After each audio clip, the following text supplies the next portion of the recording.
The nurses and doctors at Prince George's Hospital Center in Cheverly remember when they first heard about this strange new virus, COVID-19.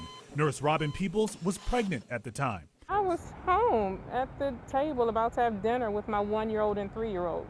And what were you thinking in that moment? I took it kind of lightly at first. Along with Nurse Peoples, Dr. Elizabeth Claiborne also recalls hearing about this new virus, but her focus was elsewhere. She too was expecting. We were just in the throes of planning how we were going to do play dates, and we'd be able to have this whole experience of being pregnant together in the ED.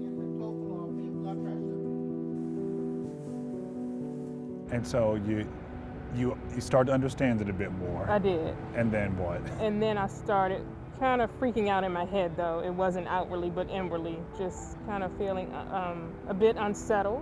Unsettled because they were quickly overwhelmed with patients. There was a shortage of personal protective equipment and too many unknowns about this virus, like how exactly it spreads. Chaos was sometimes taking place. Like I would come in and there would be ambulances lined up because we didn't have enough negative pressure rooms where COVID patients needed to go. So I would have to go out to the ambo bay and maybe resuscitate someone or put a breathing tube in someone. In the last year, nearly 2,500 people have been treated for COVID-19 by these doctors and nurses. The initial rush was so devastating, the hospital shut down to visitors and began setting up these tents for more space, equipped with everything needed to help those experiencing the worst of COVID. Dr. Joseph Wright was in charge of the response. We drill for disasters and incidents, mass casualty incidents all the time. They happen, you respond, and then they end.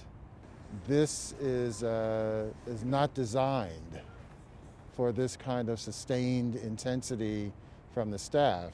That's why they also had to call in medics from out of state.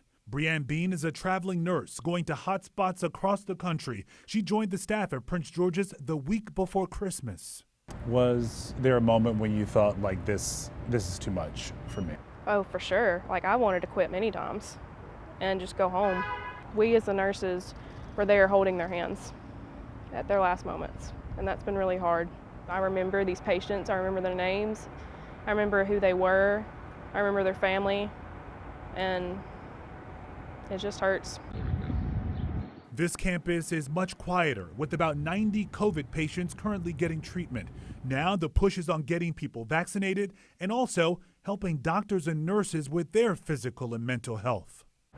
I had a flood of emotions. Nurse Peoples lost her baby at the outset of this pandemic, but still stood at the front lines. So that's a lot. Yeah, it is. Have you processed that, like everything? Are you still like in the rush of it, or? I'm somewhere in between. I processed that part. I would say I have, yeah, I processed that part. Never been away this long. Nurse Bean is traveling back to Alabama to finally be with her husband again. We need to take a step back and take care of ourselves so that we can eventually come back and take care of our patients again the way that we need to. So this is Lita May, who I was pregnant with. She went through COVID with me and came out perfect.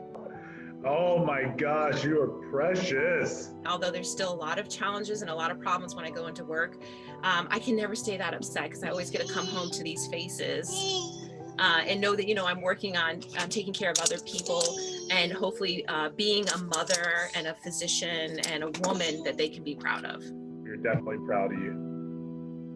Meanwhile, Prince George's Hospital is encouraging its employees to use its employee assistance program to help those with specific needs. They've also set up a Serenity Room for staff to have a bit of alone time. I'm Lorenzo Hall, WUSA 9.